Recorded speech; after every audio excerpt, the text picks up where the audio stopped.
Hello students, मैं निर्भय शर्मा। आज की वीडियो में बात करने वाले हैं मैकेनिक्स की। मैकेनिक्स जब आप क्लास 11 में पढ़ते हो तो दो पार्ट में आपके पास एनसीईआरटीज हैं। फर्स्ट पार्ट जो एनसीईआरटी का है वो लगभग पूरा का पूरा मैकेनिक्स के अंडर आता है। उसके बाद आप फ्लूइड पढ़ोगे, थर्मोडायनेमिक्स पढ़ोगे, वेव्स एंड एसएचएम पढ़ोगे, वो सेकंड बुक का पार्ट है। फर्स्ट बुक के अंदर आप जनरली मैकेनिक्स को ही पढ़ते हो। मैकेनिक्स एक बहुत ही इंपॉर्टेंट टॉपिक है मैकेनिकल इंजीनियरिंग में। जैसे आप बीटेक करते हो तो वहां पर मैकेनिकल इंजीनियरिंग के अंदर मैकेनिक्स का बहुत इंपॉर्टेंस है। विदाउट मैकेनिक्स आप कोई कार नहीं बना सकते, कोई कार मूव नहीं करा सकते, और सिर्फ कार ही नहीं, किसी भी ऑब्जेक्ट को, किसी भी मशीन को, तो आप किसी को मशीन की स्टडी करना है, मशीन को मूव कराना है, तो मैकेनिक्स बड़ा इंपॉर्टेंट सेक्शन है उस चीज का। मतलब जिसको भी मशीनों से प्यार है तो उसे मैकेनिक्स से प्यार करना ही पड़ेगा। मतलब आप ये मान लीजिए। और मैकेनिक्स भी हमने जनरली दो पार्टों में डिवाइड कर रखी है, काइनेमेटिक्स और दूसरा है डायनामिक्स। देखिए, आप यदि ये सोचते हो कि कार चल रही है, आप ये चीज नोटिस करते हो, आप देखते हो और कार को चलते हुए देखते हो, तो वो पूरा पार्ट आता है काइनेमेटिक्स के अंदर। लेकिन आपका दिमाग ये सोचता है यार कार चलती कैसे है। मतलब यदि कोई ऑब्जेक्ट मूव कर रहा है तो वो चल रहा है, ठीक है, आप उसे चलते हुए देख रहे हो एक नॉर्मल पर्सन के तरीके से, नॉर्मल इंसान के तरीके से।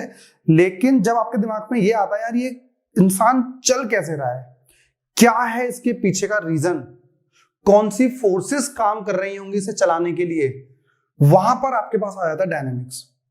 तो काइनेमेटिक्स क्या है? The study of motion of an object without considering the cause of the motion. जैसे एग्जांपल देखते हैं, क्लास 9th में भी आप फिजिक्स थोड़ा सा पढ़ के आए हो। जैसे आपने कहा कि भाई ये एक ऑब्जेक्ट है and that object is moving with 20 kilometre per hour. 20 kilometre per hour, तो किलोमीटर पर आवर क्या होता है? स्पीड की यूनिट है। कुछ टाइम के बाद उसकी स्पीड हो जाती है बेटा 50 किलोमीटर पर आवर। मतलब पहले एक गाड़ी थी जो 20 की स्पीड चल रही थी, कुछ टाइम के बाद वो 50 की स्पीड से चलने लग जाती है। कितने टाइम के बाद? सपोज मान लीजिए 1 मिनट के बाद, या फिर कह सकते हो 60 सेकंड्स के बाद। ये जनरल आपका एग्जांपल हो गया इस चीज का। तो ये आपकी वेलोसिटी है, ये भी वेलोसिटी है, और ये टाइम है। तो जब आप सिर्फ वेलोसिटीज को ले रहे हो, टाइम को ले रहे हो, एक्सेलरेशन को ले रहे हो, 2 मीटर पर सेकेंड स्क्वायर, लेट एज्यूम, ठीक है ना, ये मत बोलना कि गलत आ रहा था इसके हिसाब से, ये एज्यूम कर रहे हैं हम। सपोज ये आपका दिया हुआ है और आपने डिस्टेंस ट्रेवल कर लिया है सपोज 500 मीटर। ये हाइपोथेटिकल एग्जांपल है बिल्कुल। तो आपको डिस्टेंस पता है, एक्सेलरेशन पता है, टाइम पता है, इनिशियल वेलोसिटी पता है, और आपको फाइनल वेलोसिटी पता है। लेकिन आपको ये नहीं पता कि इसके पीछे फोर्स कौन लगा रहा था। तो जब तक हम फोर्स की बात नहीं करते और जब हम इस गाड़ी की स्टडी कर रहे होंगे तो वो आएगा काइनेमेटिक्स के अंदर पार्ट। बात समझ में आई नहीं आई? भाई हो सकता है इसके पीछे 4 आदमी खड़े होकर धक्का मार रहे हो तब ये गाड़ी मूव कर रही हो। बात समझ में आ रही है? तो जब तक आप फोर्स की बात नहीं करते तब तक वो आएगा काइनेमेटिक्स के अंदर पार्ट। फिर जैसे आपका दिमाग सोचता है यार कौन फोर्स लगा रहा था, फ्रिक्शन फोर्स भी तो लग रही होगी ना टायर्स के बीच में, एयर फ्रिक्शन भी लग रहा होगा, गाड़ी की शेप क्या थी, क्या हवा को काट पा रही थी, नहीं काट पा रही थी। तो जब आपके दिमाग में एक फोर्स चीज आ गई, कौन फोर्स, क्या बोल रहा है? It deals with the study of motion of objects by taking into the consideration the cause of the motion. कौन मूव करा रहा था उसके पीछे? या तो एक वो चीज हो गई कि भाई उसके पीछे तो भूत था और भूत ने फोर्स लगाई, अपने आप मूव करने लग गया। तो फिजिक्स आपको पढ़ने की जरूरत है ही नहीं। लेकिन यदि आप एक लॉजिकल बात कर रहे हो कि उसको मूव कौन करा रहा था, तो वो मैकेनिक्स के डायनेमिक्स वाले पार्ट में आएगी। कुछ किताबों ने एक ब्रांच और ऐड कर रखी, स्टैटिक्स करके, ठीक है ना। स्टैटिक्स का मतलब होता है कि जब ऑब्जेक्ट रेस्ट पर हो और हम उसकी स्टडी कर रहे हो तो वो स्टैटिक्स के अंदर डाल देते हैं। फॉर एग्जाम्पल जैसे ये आप देख रहे हो, दोनों हाथों से दोनों साइड अपोजिट डायरेक्शन फोर्स लगा रहा हूं मैं। द ऑब्जेक्ट या और पेन इज एट रेस्ट। तो जब ये रेस्ट पे है तो मैं बोलूंगा स्टैटिक कंडीशन है। तो स्टैटिक कंडीशन के बारे में स्टडी करना तो इस ब्रांच में आ जाता है। अदरवाइज काइनेमेटिक्स और डायनेमिक्स आपके पास दो अलग अलग ब्रांचेस हैं। इसकी बात करें तो इसके अंदर आपके पास 2 चैप्टर्स आते हैं, motion in a straight line,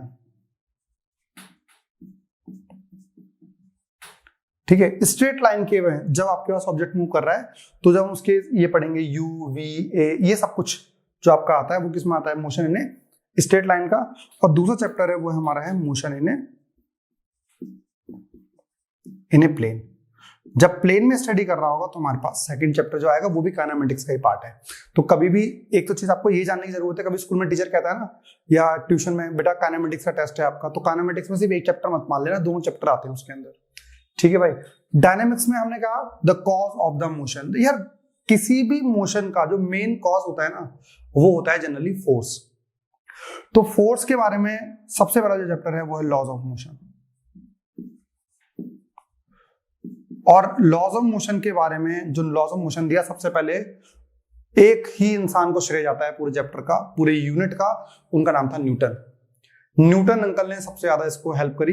Newton uncle नहीं होते तो उसके चैप्टर को हम पढ़ा ही नहीं सकते थे, बना ही नहीं सकते थे। आपने क्लास 9th में भी चैप्टर पढ़ा था जहां पे आपने पढ़ा था F equals to ma, momentum के बारे में पढ़ा था, P equals to mv, conservation of momentum पढ़ा था, आपको याद हो? नहीं भी याद तो कोई टेंशन वाली बात नहीं है, हम इस साल पढ़ लेंगे। तो लॉज ऑफ मोशन पे आपने पहले पढ़ा हुआ है। और जो फिर आगे आपके जो मैकेनिक्स के अंदर ही आ जाते हैं, work, energy and power, energy and power, ये भी आपने बेटा पढ़ के आए हो आप क्लास 9th में। और इस साल एक नया चीज है, इसका नाम है रोटेशन मोशन। तो एक नया चैप्टर है, सबसे इंटरेस्टिंग चैप्टर ना यही वाला है, रोटेशन मोशन, क्योंकि उसके अंदर ये सारी चीजें यूज हो जाएंगी। मतलब एक वो होता है ना कि जैसे खिचड़ी होती है, 3-4 चीजों को मिला के सबका टेस्ट आ रहा होता है, वही है भाई। तो रोटेशन मोशन जब आप पढ़ोगे तो ये सब चीजों का टेस्ट आएगा। ये चैप्टर नहीं आता होगा तो भी करने में दिक्कत होगी, ये नहीं आएगा तो भी दिक्कत होगी, अदरवाइज ये नहीं आते होंगे तो भी दिक्कत होगी। तो रोटेशन मोशन के अंदर हम सारी चीजें पढ़ने वाले हैं। भैया अब बात करते हैं मोशन इन स्ट्रेट लाइन की। भैया वही चैप्टर है जो क्लास 9 में आपने मोशन के नाम से पढ़ा था। 90% आप मान सकते हो कंटेंट पूरा का पूरा सेम है, बस 10% आप पे कुछ नए टॉपिक इंट्रोड्यूस हुए हैं इस साल। सेम मतलब क्या है, टॉपिक के नाम सेम है, बस थोड़ा सा लेवल हमारा बढ़ गया है। जिस बच्चे को क्लास 9 का आता होगा उसके लिए थोड़ी सी हेल्प मिल जाएगी, जिसे नहीं आता है, जो चाहता है कि मैं और अच्छा करना चाहूं, तो 9th की एनसीईआरटी एक बार रीड कर लोगे ना 10-15-20 मिनट के अंदर, आपको पूरा रिकॉल हो जाएगा क्या चीज थी ये, ठीक है। वैसे हम बात करने वाले हैं स्टार्टिंग थी और बिल्कुल बचपन से चलेंगे हम। चैप्टर के नाम में ये motion in a straight line. तो मोशन का मतलब क्या है, जो उसके चैप्टर के नाम में ही छुपा हुआ है। तो भाई एक एग्जांपल से समझते हैं हम। सपोज मान लीजिए आप 7 बजे पॉइंट ऊपर थे, 7:01 पे आप आ गए ए पॉइंट पर, और 7:02 पे आप आ गए हो पॉइंट बी पर। सिमिलरली 7:03 पे आप आ गए हो पॉइंट सी पर। और जैसे जैसे टाइम निकलता जा रहा है वैसे वैसे आपकी पोजीशन चेंज होती जा रही है। तो जनरली हम ये चीज बोल सकते हैं, when the object changes its position with respect to time, तो वो मोशन में है। यदि अपनी पोजीशन चेंज कर रहा है ऑब्जेक्ट तो वो मोशन में है, और पोजीशन नहीं चेंज कर रहा है तो वो किस में है, रेस्ट पे है। रेस्ट पे है, या फिर इसका उल्टा, जस्ट मोशन का उल्टा क्या है, रेस्ट, या फिर और क्या बोल सकते हो, स्टेशनरी। स्टेशनरी और स्टैटिक कंडीशन। स्टैटिक मतलब वो रुका हुआ है, ठहरा हुआ है, रेस्ट पे है, या तो मोशन में या फिर रेस्ट पे है। तो जनरली आप ये कह सकते हो, इस केस के लिए जो डेफिनेशन वो कहती है, an object is said to be in motion. An object को आप मोशन में बोलोगे कब, if it changes its position with respect to time and surrounding। यदि कोई ऑब्जेक्ट सराउंडिंग्स के रिस्पेक्ट में और टाइम के रिस्पेक्ट में भी पोजीशन चेंज कर रहा है, if it changes its position with respect time and surrounding, तो आप कह सकते हो वो ऑब्जेक्ट आपका मोशन में है, अदरवाइज वो नहीं है। जैसे ये क्या, इसके लिए सेम डेफिनेशन आप लिखोगे क्या, an object is said to be at rest if it does not change the position with respect to time or surrounding। तो आप बोलोगे क्या कि ये रेस्ट पे है, और ये किस में था, मोशन में। ये चीज आपने लास्ट ईयर तक क्लास 9th में जनरली एनसीईआरटी ने जो एग्जांपल ले रखे थे वो विद रिस्पेक्ट टू सिर्फ टाइम वाले थे। एक नया वर्ड आ गया है, सराउंडिंग के रिस्पेक्ट में भी उसकी पोजीशन चेंज होनी चाहिए। सराउंडिंग का रिस्पेक्ट मतलब क्या कह सकते हो आप? तो फॉर एग्जांपल जैसे दो इंसान हैं सेम बाइक पर चलते हुए, बाइक चलाते हुए बात करते हुए जा रहे हैं, तो ये वाला जो इंसान है उसकी स्पीड है 40 किलोमीटर पर आवर और इस वाले की है 60 किलोमीटर पर आवर। इसका नाम रख देते हैं अमन और इसका नाम रख देते हैं पंकज। तो भाई अमन से पूछा, अमन जी बताइए पंकज की पोजीशन चेंज हो रही है या फिर नहीं? अमन बोलेगा यस हो रही है, क्योंकि मैं चल रहा हूं 40 की स्पीड से और पहले थोड़ी देर पहले पंकज मेरे साथ ही था और अब वो ओवरटेक करके क्या पहुंच गया है? बाहर पहुंच गया है, आगे पहुंच गया है। तो बोलेगा हाँ भाई वो मोशन में है। क्यों? क्योंकि पंकज की पोजीशन अमन के रिस्पेक्ट में चेंज हो रही है। दूसरा केस आपके पास रहेगा जब अमन भी, जो अमन है, अमन भी जा रहा है 60 की स्पीड से 60 किलोमीटर पर आवर और जो पंकज है वो भी जा रहा है 60 किलोमीटर पर आवर और अब वो दोनों आपस में बात करते हुए जा रहे हैं। जब वो आपस में बात करते हुए जा रहे हैं तो इस बार अमन से पूछा गया क्या बताइए पंकज रेस्ट पे है मोशन में? वो बोलेगा भाई देखो मेरे रिस्पेक्ट में उसने पोजीशन चेंज नहीं की है, क्योंकि बहुत देर से वो मेरे साइड में ही है, क्योंकि भाई उसके बगल में चल रहा है ना वो, तो उसके साइड में ही चल रहा है वो। इसकी भी स्पीड 60, इसकी भी स्पीड 60। तो अमन के रिस्पेक्ट में पंकज क्या है? At rest. मतलब कि आप ये कह सकते हो motion and rest are the relative term. Relatively बात की जाती है, मतलब कभी भी देखो पहले अमन और पंकज किस में थे? मोशन में थे। वैसे पंकज और अमन दोनों मोशन में है अभी।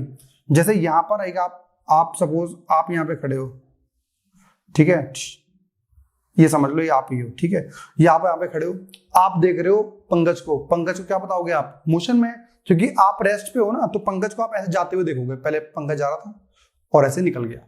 अमन भी क्या हुआ था? वो भी ऐसे निकल गया। आपके रिस्पेक्ट में पंकज और अमन दोनों मोशन में है, लेकिन अमन के रिस्पेक्ट में पंकज क्या है? वो रेस्ट पे है, क्योंकि अमन ने कहा है बहुत देर से मेरे राइट साइड में चल रहा है। तो आप ये कह सकते हो motion and rest are the relative term.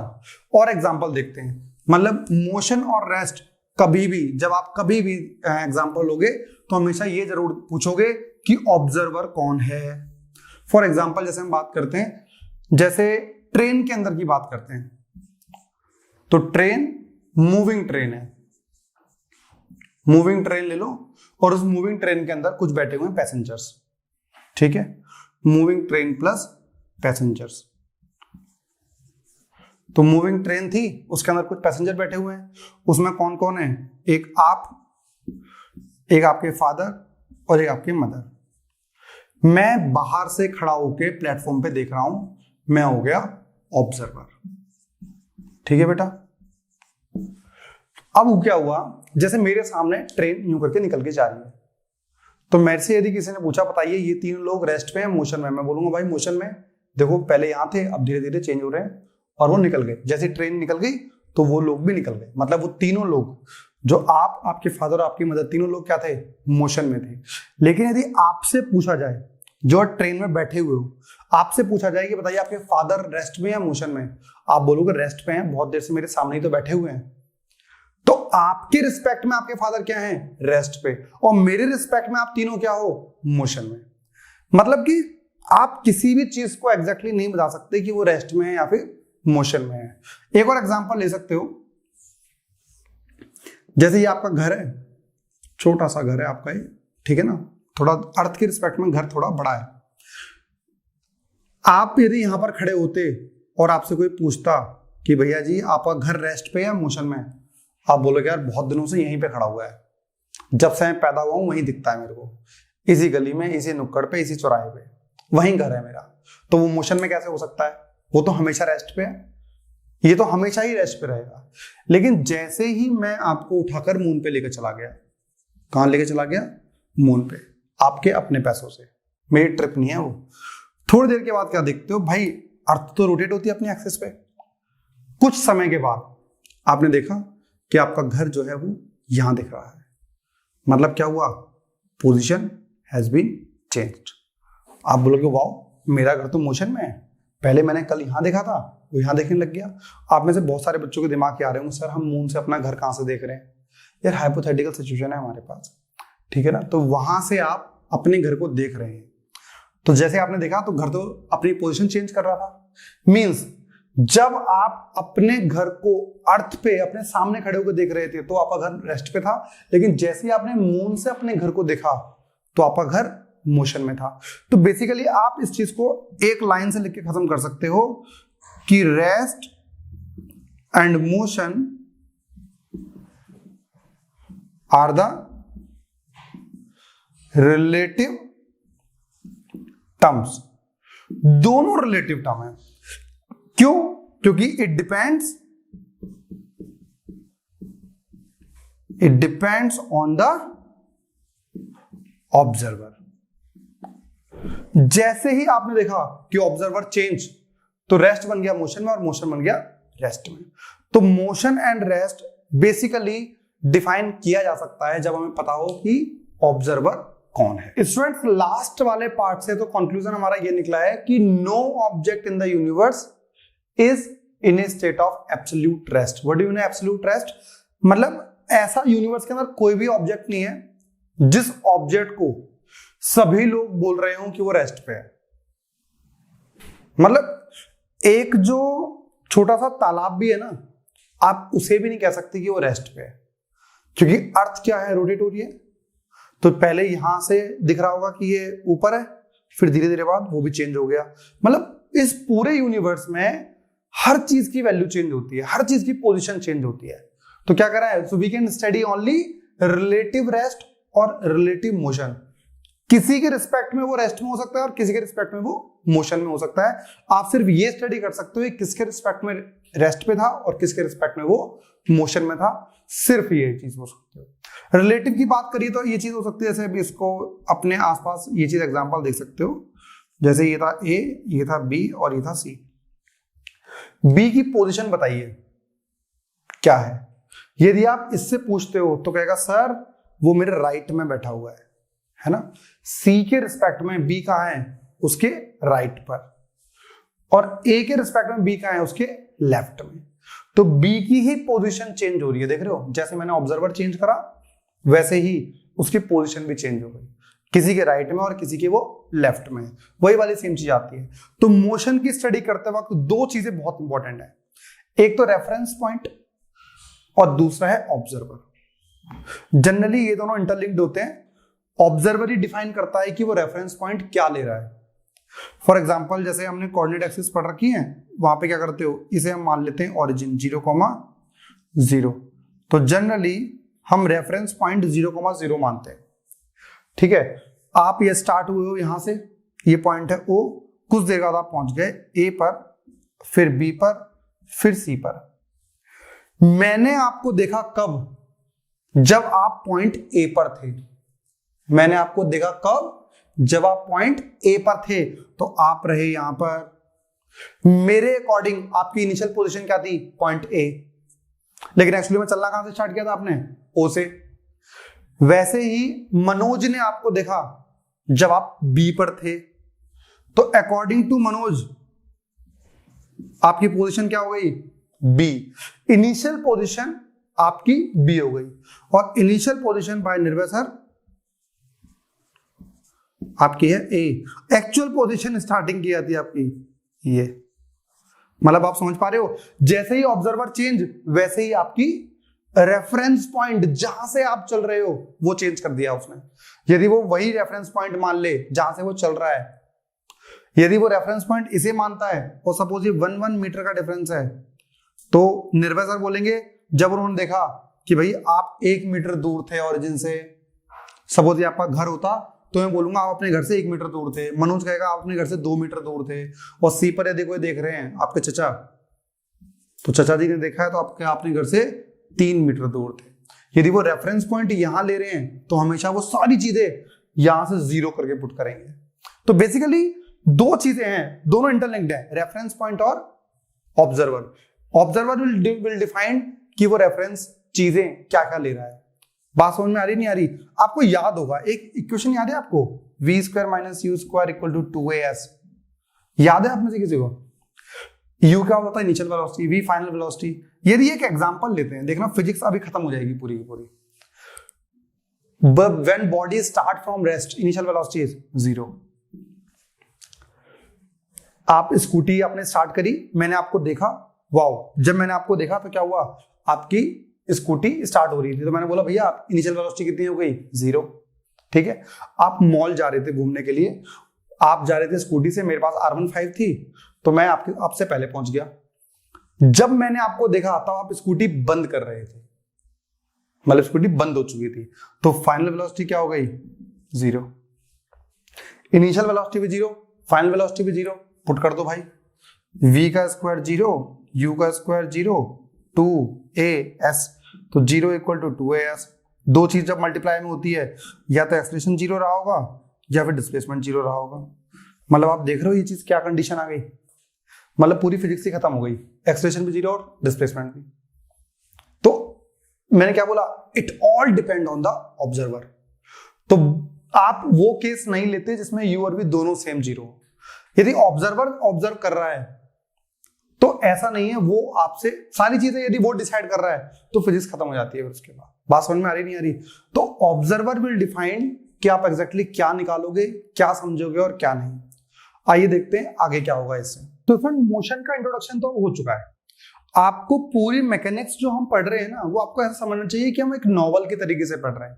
और नॉवल के यदि स्टार्टिंग के कैरेक्टर्स के बारे में आपको नॉलेज नहीं होगी तो आप आगे चैप्टर आपको समझ में आएगा नहीं। तो बेसिकली सेम चीज यहाँ पर, यदि फर्स्ट चैप्टर अच्छे से क्लियर नहीं हुआ तो आगे वाले चैप्टर भी आपको अच्छे से क्लियर नहीं होने वाले।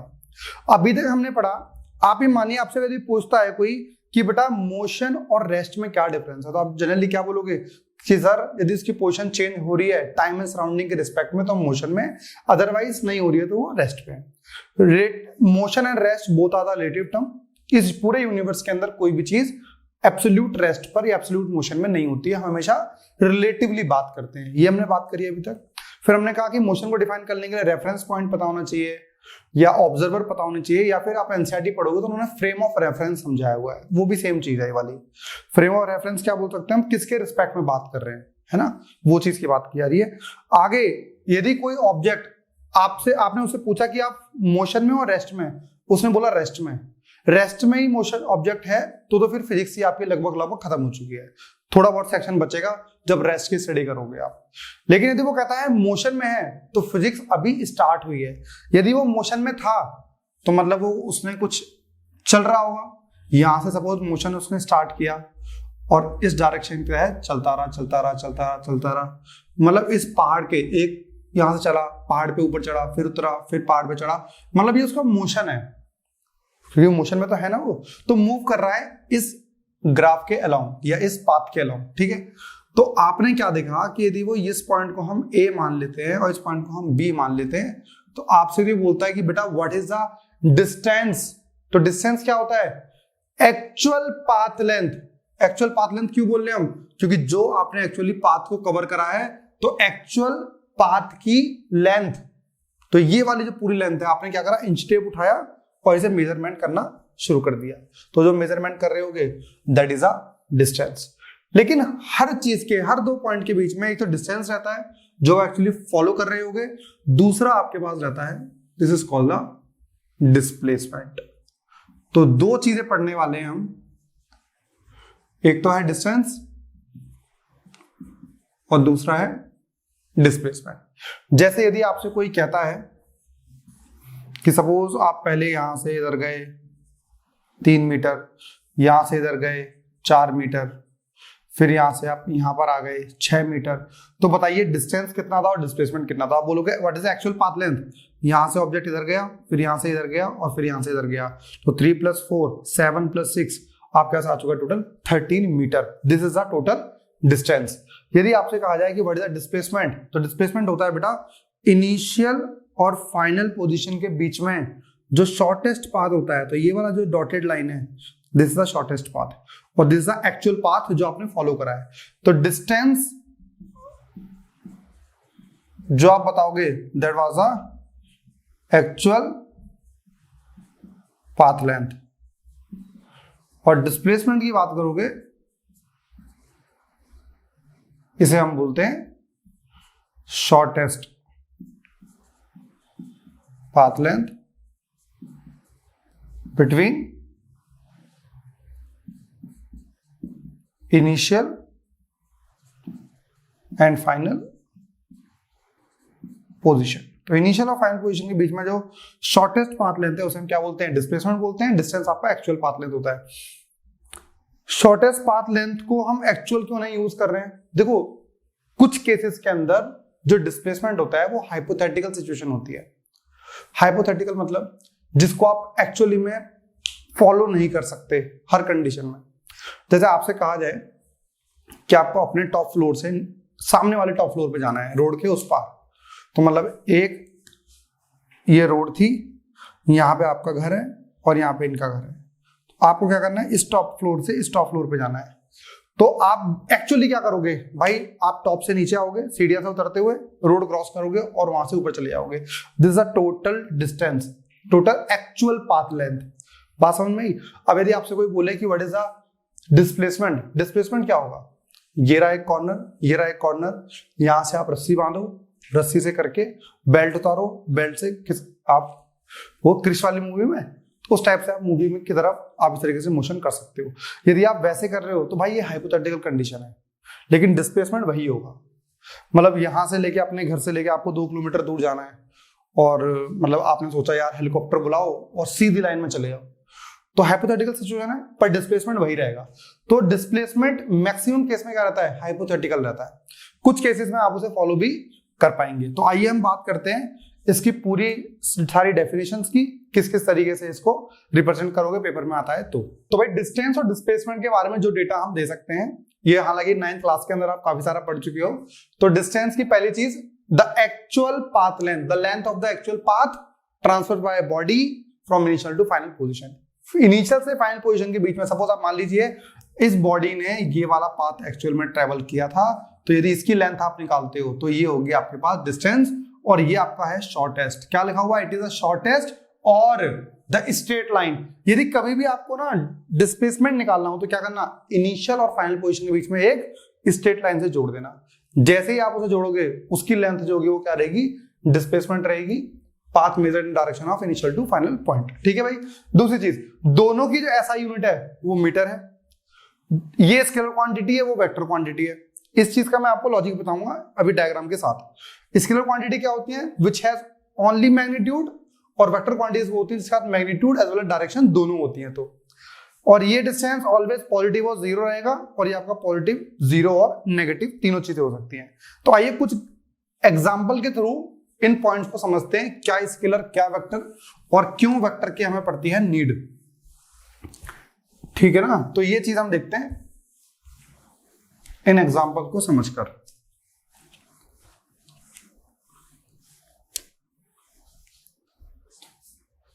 पहली चीज आप देखोगे, पहला पॉइंट आपके पास क्या था कि डिस्टेंस जो है वो स्केलर क्वांटिटी और डिस्प्लेसमेंट जो है वो वेक्टर क्वांटिटी है। यार स्केलर तो का मतलब ठीक है, स्केलर का मतलब क्या होता है? जिसके पास सिर्फ मैग्नीट्यूड हो। तो मैग्नीट्यूड क्या होता है? जैसे 5 kg शुगर लिखी हुई है, तो 5 इज व्हाट? मैग्नीट्यूड। उसके बाद जो लिखी होती है वो क्या होती है? SI unit.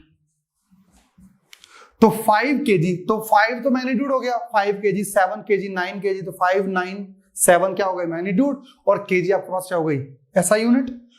ये आपको ये बता देता है, ये बता रहा होता है कितना है, क्वांटिटी क्या है। न्यूमेरिकल वैल्यू जनरली जो होती है वो मैग्नीट्यूड होता है, और kg आपको बता रहा होगा कि वो लिक्विड है, सॉलिड है। जैसे 5 लीटर होता तो आप क्या बोलते थे कि ये कोई वाटर, ऑयल, इस चीज के बारे में बात कर रहा है वो। तो 5 मैग्नीट्यूड, या वो क्या बता रहा है? सॉलिड, लिक्विड, गैस और एसआई यूनिट। ठीक है भाई। दूसरी चीज, डायरेक्शन के एरिया में बात करें, जैसे डायरेक्शन के लिए हमने क्या कर रखा है? इसको हमने माना हुआ है ओरिजिन ओ। इससे राइट साइड यदि आप जाओगे तो ये रहेगा प्लस, और इससे लेफ्ट साइड जाओगे तो क्या होगा बेटा? ये होगा नेगेटिव। जैसे आप 5 किलोमीटर जा रहे हो राइट साइड, तो 1, 2, 3, 4, 5, तो आप बोलोगे +5 किलोमीटर। यदि आप इधर जा रहे हो 3 किलोमीटर, 1 2 3, तो आप बोलोगे -3 किलोमीटर। तो माइनस क्या शो कर रहा है? डायरेक्शन। क्योंकि देखो किलोमीटर डिस्टेंस है, डिस्टेंस तो नेगेटिव नहीं हो सकता, लेकिन -3 जो माइनस है, माइनस का रिप्रेजेंट कर रहा है कि आप अलोंग दी लेफ्ट डायरेक्शन में मूव कर रहे हो। और सिमिलरली ऐसे y के अलोंग हो तो ये ओरिजिन, ऊपर जाओगे तो प्लस, नीचे जाओगे तो माइनस। यदि +2 लिखा हुआ है तो ऊपर की तरफ, -3 लिखा हुआ है तो नीचे की तरफ। तो बेसिकली अपवर्ड डाउनवर्ड में, लेफ्ट और राइट में हम डायरेक्शंस को रिप्रेजेंट कर देते हैं इस तरीके से। अब मैंने आपसे कहा कि वेक्टर क्वांटिटी में डायरेक्शन की रिक्वायरमेंट क्यों होती है, मतलब डायरेक्शन ना दी जाए तो क्या आपके पास कुछ खराब हो जाएगा? यस, खराब हो जाएगा। Without direction data is incomplete. Exactly चीजें नहीं बता सकते। जैसे मैं आपसे बात करूं कि भाई आपका घर यहां पर है और मैंने आपसे बोला बेटा आप अपने घर से, मैं आपके घर पे मोबाइल भूल गया था और आप मेरे को मोबाइल देने आ सकते हो क्या? आपने बोला यस सर। मैंने कहा बेटा मैं आपके घर से 5 किलोमीटर दूर हूं। आपने बोला सर डेफिनेटली आ रहा हूं। 5 किलोमीटर दूर डिस्टेंस तो मैंने बता दिया, पर ये कंप्लीट डेटा नहीं है। यदि आपके घर से 5 किलोमीटर का डिस्टेंस देखा जाए तो भाई आप इधर भी जा सकते थे, इधर भी जा सकते थे, इधर भी जा सकते थे। ये भी 5 किलोमीटर है, ये भी 5 किलोमीटर है, ये भी 5 किलोमीटर है, ये भी 5 किलोमीटर है। बेसिकली आपके पास 360 डायरेक्शंस पॉसिबल हैं। जो कंप्लीट एंगल है ना ये, तो इसके अंदर कितने डायरेक्शंस हो सकते हैं? 360 डायरेक्शंस।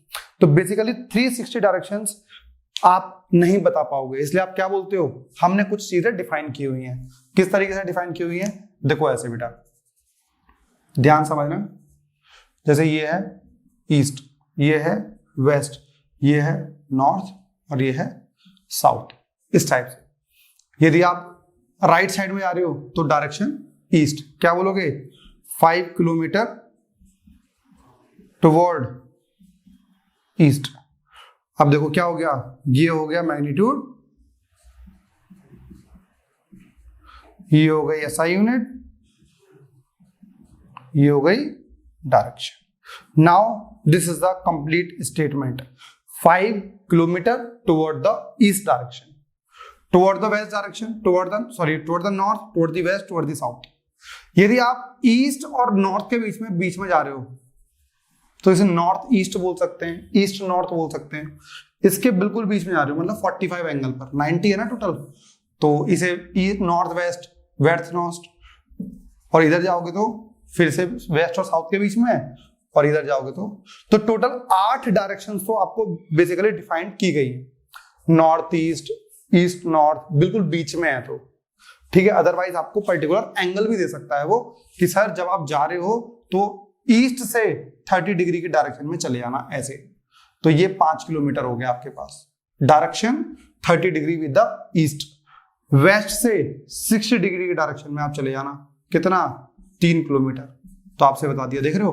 तो ये 3 kilometre is the distance and this is the direction. तो विदाउट डायरेक्शन, जैसे आप 3D में या 2D में आप बात करते हो ना, कभी भी आप विदाउट डायरेक्शन किसी चीज को एग्जैक्टली एक्सप्लेन नहीं कर सकते, ठीक है ना। इसीलिए हम वहां पर कोऑर्डिनेट्स यूज करते हैं, और कोऑर्डिनेट्स के साथ भी हम डिस्टेंस और डायरेक्शन को आगे एक्सप्लेन करेंगे किस तरीके से कर सकते हैं। तो इसके ऊपर भाई अच्छे क्वेश्चंस तो नहीं है डिस्टेंस डिस्प्लेसमेंट के ऊपर, 3-4 क्वेश्चन ही बन सकते हैं, वो मैं आपको समझा देता हूं, उसके हम आगे देखेंगे क्या चीज है। तो पहला आपके पास क्या है? जनरल। इसके क्वेश्चन जनरली आपके पास क्लास 9th वाले जो क्वेश्चन हैं वही रहेंगे लगभग, ठीक है ना। देखो पहली चीज तो एक हाफ एंगल पर यदि आप मूव कर रहे हो, ये सेमी सर्कुलर पाथ हो गया, सेमी सर्कुलर, ठीक है ना। तो ए से लेके कहां तक गए हो? बी तक गए हो, इस पाथ के अलोंग गए हो, तो ए सी बी, और ये आपके पास इसका एरिया डायमीटर, रेडियस दे दिया इसको आपको 7 सेंटीमीटर, ठीक है भाई। आपसे यदि कहा जाए कि डिस्टेंस निकालिए, तो डिस्टेंस क्या होगा बेटा? पाई आर। पाई क्या होता है? 22/7 व्हाट इज आर? 7 7 7 22 सेंटीमीटर आ गया भाई। टोटल कितना होता था? 2 पाई आर होता था ना सर्कमफ्रेंस ऑफ सर्कल, लेकिन क्या ये आधा है, तो आधा है तो क्या लिखोगे इसे? पाई आर। डिस्प्लेसमेंट की बात की जाए तो आप यूज करोगे ये 7 और ये 7। आपसे क्या बोला था ये मैंने, इनिशियल और फाइनल पोजीशन के बीच में क्या बना दो, एक स्ट्रेट लाइन बना दो।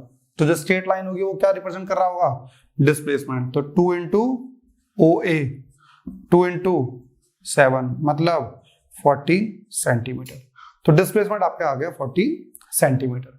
यदि इसी का हाफ कर रहे होते, जैसे इसी का ये एग्जांपल ले लेते हैं, जैसे सपोज मान लीजिए ये हमारे पास सर्कुलर पाथ है, ये पॉइंट हो गया O, ये A, ये B, C और D।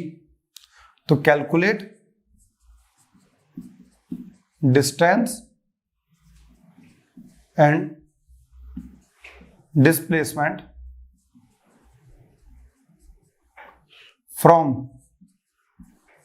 पहला part A to B, A to B। A to B बोला तो A से B जाना है बेटा, इस तरफ मोशन हो रहा है ऐसे।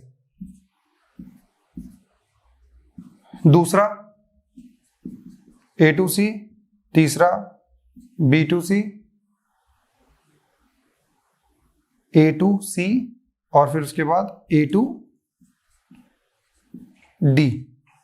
3 चीजें बतानी भाई आपको ये। तो आइए वही देखते हैं किस तरीके से रिप्रेजेंट कर सकते हैं। सबसे पहले हम जा रहे हैं A से लेके B तक के डिस्टेंस के बीच में। A से लेके B तक देखिए भाई, पहले तो आपको ये पता होना चाहिए इसकी रेडियस कितनी है। रेडियस मान लेते हैं 14 सेंटीमीटर, ठीक है भाई।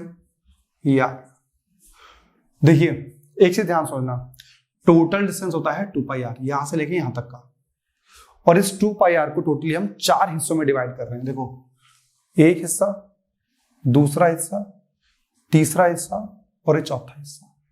तो टोटल 4 हिस्सों में 2πr को आपने डिवाइड कर दिया है। तो 2πr को कितने हिस्सों में डिवाइड करा है, 4 में। काट दो इसे, कितना हो गया, πr/2 आ गया। तो इसकी लेंथ कितनी हो गई बेटा, πr/2, इसकी πr/2 और इसकी πr/2 और सेम इसकी πr/2, क्योंकि 4 हिस्सों में कर दिया गया है ना। तो हम बात लेते हैं पहले motion A to B। Distance की बात करते हैं बेटा। डिस्टेंस कितना होगा, यहां से लेके यहां तक A to B जाना है आपको। तो डिस्टेंस कितना आया बताइए, πr/2, 1/2 22/7, r बताइए बेटा 14। तो इससे काटोगे तो 7, इससे काटोगे तो 22 सेंटीमीटर आ गया डिस्टेंस। नेक्स्ट हमारे पास क्या बात है बेटा, डिस्प्लेसमेंट। बताइए डिस्प्लेसमेंट के लिए मैंने क्या बताया था आपको, कभी भी डिस्प्लेसमेंट आपको निकालना होता तो क्या करोगे, इनिशियल और फाइनल पोजीशन के बीच में आप एक स्ट्रेट लाइन से जोड़ दोगे।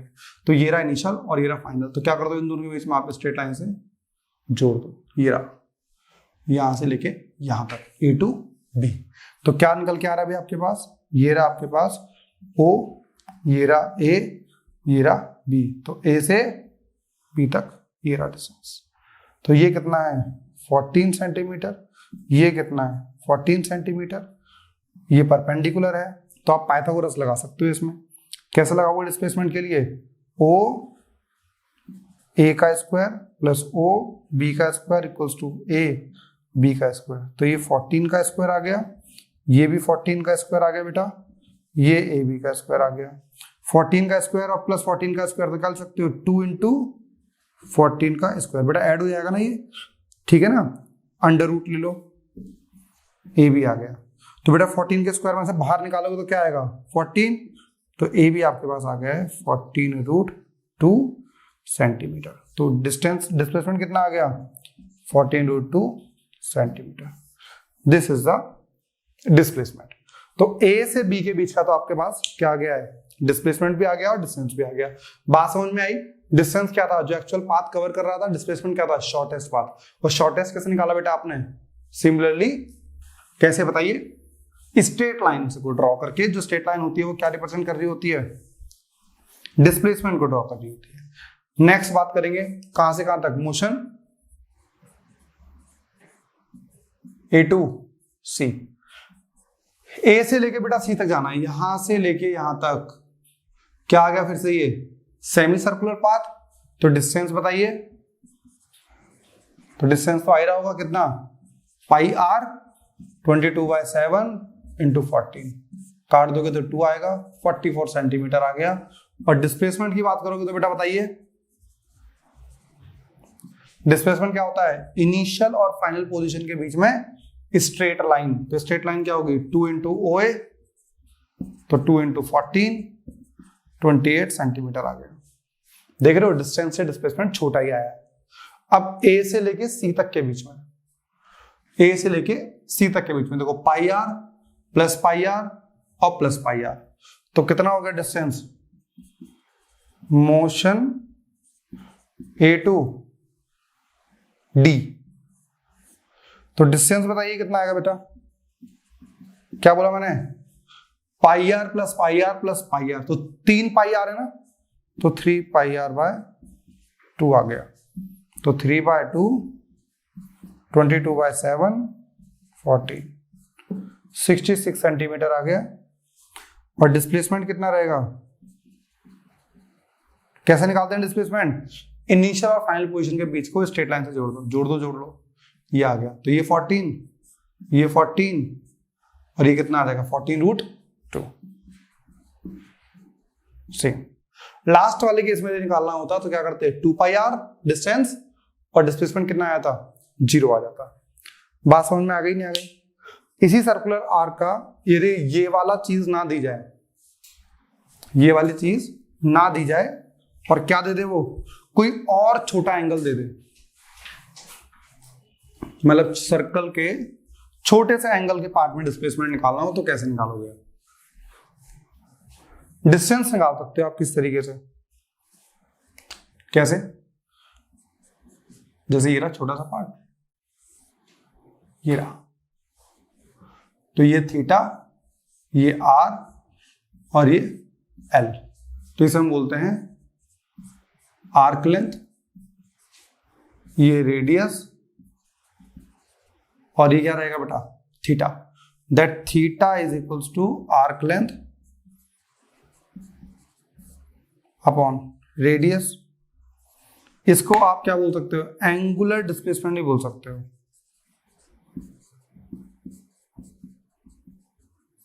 लेकिन जो एंगल डाल रहे हो ना, that should be in radian, degree में नहीं आना चाहिए। तो आर्क लेंथ क्या है भाई, एल अपॉन आर और ये आ गया थीटा। रेडियन के लिए मैं आपको बता दूं 180 degree equal to pi radian होता है। क्या होता है, जिसे नहीं पता है, जब मैं आपको फर्स्ट वो बताऊंगा यूनिट डायमेंशन एरर बताऊंगा, तो उस वाले फर्स्ट चैप्टर के अंदर मैं आपको बताऊंगा कैसे आता है। अभी शॉर्ट टर्म के लिए देख लेते हैं 180 degree equal to pi radian. बेटा दोनों को 2 से डिवाइड करो तो 90 डिग्री कितना आ गया, पाई/2 रेडियन। 60 डिग्री कैसे आ गया, पाई/3, मतलब इसे यहां से 60 लाना चाहते हो तो क्या करोगे, 3 से डिवाइड कर दो तो ये आ जाएगा, इसे 3 से करोगे तो पाई/3 रेडियन आ गया। बेटा 4 से कर दो दोनों साइड तो 180/4, बेटा बताइए 45 डिग्री, तो पाई/4 रेडियन। बेटा इसे 6 से कर दो तो 180/6 30 डिग्री, पाई/6 रेडियन। तो लास्ट ईयर तक बच्चों जो आप याद करके आ चुके हो, जो 30 डिग्री 45 डिग्री 60 डिग्री 90 डिग्री, तो उन सभी को किसकी फॉर्म में याद रखना है आपको, रेडियन। कभी भी यदि कोई आपसे बोलता है कि 45 डिग्री बताइए तो आप बता दोगे पाई/4 रेडियन। बात समझ में आई नहीं आई। जैसे इसका छोटा सा मैं एग्जांपल आपको बता देता हूं, इसी में ले लेते हैं, इसी चीज के अंदर ले लेते हैं। सपोज एक पार्टिकल ए से लेके कहां तक जा रहा है, बी तक जा रहा है। कितना एंगल चल लिया भाई उसने, 60 डिग्री चल लिया है। उसकी जो रेडियस थी वो 21 सेंटीमीटर थी। तो बताइए आर्क लेंथ, मतलब ये जो डिस्टेंस है उसने कितना डिस्टेंस ट्रेवल करा होगा, कहां से आ रहा है, ए टू बी। तो डिस्टेंस क्या निकालोगे, ए टू बी वाला, तो डिस्टेंस कितना है बताइए, डिस्टेंस मतलब आर्क लेंथ मतलब एल, ये आपको निकालना है। ठीक है, तो क्या होगा, theta is equal to L upon R. Theta बताइए बेटा, थीटा कितना है 60 डिग्री। मैंने आपको क्या बोला, कभी भी डिग्री में नहीं निकालोगे, किस में निकालोगे बेटा, रेडियन में। तो क्या लिखोगे 60 डिग्री की जगह पाई/3 radian is equal to what is the length, ये निकाल लिए हमको, what is the R 21 centimetre. तो मल्टीप्लाई कर दीजिए बेटा, इधर कितना आ गया π/3 into 21 is equal to L, काट दो 7 पाई आ गया आंसर। तो 7 पाई क्या आ जाएगा, 7 इंटू पाई क्या आता है 22/7, काट दो इसे, तो L आ गया आपका 22 सेंटीमीटर। बात समझ में आई नहीं आई? तो रेडियस में 20 सेंटीमीटर और ये भी कितना आ गया 22 सेंटीमीटर। इस तरीके से आप डिस्टेंस और डिस्प्लेसमेंट इस टाइप के क्वेश्चंस का भी निकाल सकते हो। यदि कोई 90 के अलावा भी कुछ एंगल दे रखे हैं तो आप क्या यूज करना, theta is equal to L/R, L is the arc length, R is the radius and theta is the angle. अब और कौन से एग्जांपल बन सकते हैं भाई इस केस में? देखो सर्कुलर मोशन वाले हैं और लीनियर वाले रहेंगे। देखो एक आपने एग्जांपल जैसा ही मैंने स्टार्टिंग में भी दिया था कि जैसे यहां से आप इधर जा रहे हो, सपोज ये मान लीजिए आप 3 मीटर का है, यहां से 4 मीटर गए हो आप, तो पहले कोई एक आदमी था, ए से बी तक गया, बी से सी तक गया, ये ईस्ट है, ये वेस्ट है, ये नॉर्थ और साउथ। वो बोल सकता है स्टार्टिंग में आपसे कि पहले एक सपोज मोहन है, Mohan travels 3 metre along the north direction and 4 metre towards the east and 6 metre toward the south. यहां तक आप पहुंच गए, ठीक है। तो जब 6 मीटर यहां तक आप गए हो, ये आपका हो गया टोटल 6 मीटर। आपको ए और डी के बीच में क्या निकालना है, डिस्टेंस और डिस्प्लेसमेंट निकालना है। तो डिस्टेंस तो बहुत सिंपल रहेगा, 3 + 4 7 और 6 13 मीटर। हमेशा जो कहानी आती है ना भाई, वो हमेशा कहानी मिलेगी आपको डिस्प्लेसमेंट के साथ। और इसके लिए मैंने आपको बेस्ट चीज क्या बता रखी है, इनिशियल और फाइनल पोजीशन को क्या कर दो, जोड़ दो। तो जैसे ही आप जोड़ोगे तो ये आपको लेंथ निकालनी है। तो डिस्प्लेसमेंट क्या होगा, displacement is equals to AD। अब AD की लेंथ कैसे निकालनी है वो आप देखो, ये चीज ले सकते हो, यहाँ पे आप एक नाम डाल दो E, तो ये आ गया आपके पास ट्रायंगल। तो कौन सा ट्रायंगल है ये, AD और E। बेटा बताइए ये कितना है, जितना 4 उतना ही ये, तो 4 मीटर आ गया। और बेटा टोटल है 6, ऊपर वाला कितना है 3, तो ये भी कितना बच गया, ये भी 3 मीटर बच गया, तो ये भी 3 मीटर आ गया। तो क्या कर सकते हो आप, पाइथागोरस लगा दो। तो 4 का square AD square equals to AE square plus DE square. तो AD निकालना है आपको, DE कितना है बेटा, 3 का स्क्वायर प्लस 4 का स्क्वायर, ये आ गया है 16 + 9 मतलब 25, स्क्वायर रूट करोगे तो AD हमारा आ गया 5 मीटर। तो डिस्प्लेसमेंट आ गया 5 और ये आ गया 13। या फिर आप ऐसा कह सकते हो, कोई भी रिवॉल्व कर रहा है, जैसे कि 9th NCERT में क्वेश्चन था, आपको याद होगा कि एक एथलीट है, वो क्या करता है 40 सेकंड्स के अंदर एक राउंड ले रहा है, 1 राउंड इन 40 सेकंड्स। तो find the distance and displacement in 2 minute 20 second. 2 minute 20 second के अंदर बताइए डिस्टेंस और डिस्प्लेसमेंट क्या होगा। तो एक राउंड कितने में ले रहा है भाई वो, 40 सेकेंड के अंदर। टोटल टाइम कितना है, टोटल टाइम बताइए 2 मिनट 20 सेकेंड। तो 2 मिनट मतलब 2 × 60 प्लस 20, 120 + 20 140 सेकेंड्स, ठीक है। 140 सेकेंड टोटल टाइम आ गया। तो एक राउंड कितने में ले रहा है, 40 सेकेंड में। तो 40 सेकेंड में एक राउंड। दूसरा राउंड बताइए बेटा, वो भी 40 सेकेंड में। तीसरा राउंड वो भी 40 सेकेंड में। तो 40 + 40 + 40 कितना हो गया, 120 सेकेंड। तो 120 सेकेंड में तो उसने कितने राउंड लगा लिए, टोटल 3 राउंड। 20 सेकेंड और बचे, तो 20 सेकंड में चलेगा तो क्या, यहां से लेके यहां तक। बेटा ये एक ही सर्कुलर में जा रहा है, वो 3 राउंड बनाने के लिए मैंने आपको बता दिया है, कहीं आप बोलो कि तीनों राउंड अलग अलग रेडियस का बना रहे हो, ठीक है ना।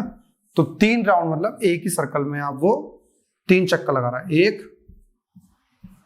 फिर दूसरा 2 और 3। तो 3 राउंड तो उसने पूरे पूरे लगा लिए हैं। प्लस बेटा देखो 120 सेकंड में तो 3 राउंड, 20 सेकंड में आधा और लगाएगा, यहां से लेके यहां तक, ये वाली चीज आधा, हाफ राउंड और लगा रहा है।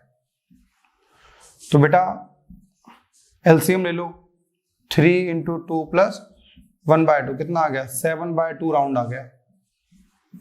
यदि वो एथलीट 40 सेकंड में एक राउंड लगा रहा होता तो टोटल 140 सेकंड के अंदर कितना राउंड लगा लेगा, 7/2 राउंड। एक राउंड में डिस्टेंस कितना होता है बेटा, पूरा डिस्टेंस इन 1 राउंड, तो 1 राउंड में डिस्टेंस कितना आता है, 2πr। एक राउंड का ये हो गया, 7/2 राउंड से मल्टीप्लाई कर दीजिए, तो भाई इससे ये कट गया, 7πr आ रहा है। उसमें जो क्वेश्चन के अंदर आपको दे रखा है उसमें रेडियस दे रखी है 100 मीटर की, तो 100 मीटर की रेडियस हो गई 7 × 22/7, 100 मीटर की रेडियस, 7 कट गया, 2200 मीटर आपका आ गया है डिस्टेंस। और डिस्प्लेसमेंट कितना आएगा बेटा, यहां से लेके पूरा चक्कर काट के वहां बी पे, तो डिस्टेंस कितना हो गया, 100 + 100 200 मीटर का डिस्प्लेसमेंट हो गया। तो सेम आपको इस टाइप के क्वेश्चन से मिल सकते हैं। इसके अलावा डिस्टेंस डिस्प्लेसमेंट के और क्वेश्चन इसमें है नहीं अभी तक, टिल वेक्टर पढ़ेंगे तो कुछ टाइप के क्वेश्चन और मिल जाएंगे आपको। तो आज की वीडियो में स्टूडेंट सिर्फ इतना ही। नेक्स्ट वीडियो में बात करेंगे स्पीड, एवरेज स्पीड और एक्सेलरेशन, इंस्टेंटेनियस एक्सेलरेशन की, मतलब फर्दर चैप्टर को हम कंटिन्यू करेंगे। और इस पूरे चैनल पर आप देखने वाले हो नीट और जेईई के एडवांस क्वेश्चंस, और एडवांस के भी क्वेश्चंस देखेंगे हम, और नीट और जेईई के लास्ट ईयर, जो लास्ट 20 ईयर्स के अंदर क्वेश्चंस आए हुए हैं उनको डिस्कस करेंगे, और उसके अलग से सीरीज बनाएंगे हम। तो यदि आपको कंटेंट समझ में आ रहा है तो लाइक कीजिए और शेयर जरूर कीजिए ज्यादा से ज्यादा, जिससे कि ज्यादा बच्चे इसका फायदा उठा पाए। धन्यवाद।